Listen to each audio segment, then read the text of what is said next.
గణపతిని గరికతో ఎందుకు పూజిస్తారు? దూర్వ అంటే గడ్డిపోచ అని అర్థం. 2 పోచలున్న దూర్వారాన్ని గణపతికి సమర్పించడం చూస్తుంటాం.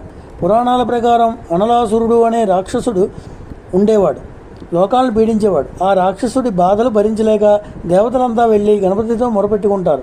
అప్పుడు వినాయకుడు అనలాసురుణ్ణి అమాంతం మింగేశాడు. అనలం అంటే అగ్ని. ఆ అసురుణ్ణి మింగడంతో వినాయకుడు భరించలేని తాపంతో బాధపడసాగాడు. స్వామికి కలిగిన వేడిని ఉపసంహరించడానికి దేవతలు రకరకాల ప్రయత్నాలు చేశారు. పద్మాలు సమర్పించారు, పుష్పార్చనలు చేశారు, ఏకంగా చంద్రుని తీసుకొచ్చి గణపతి శిరస్సుపై ఉంచారు. అయినా గణపతికి వేడి తగ్గలేదు.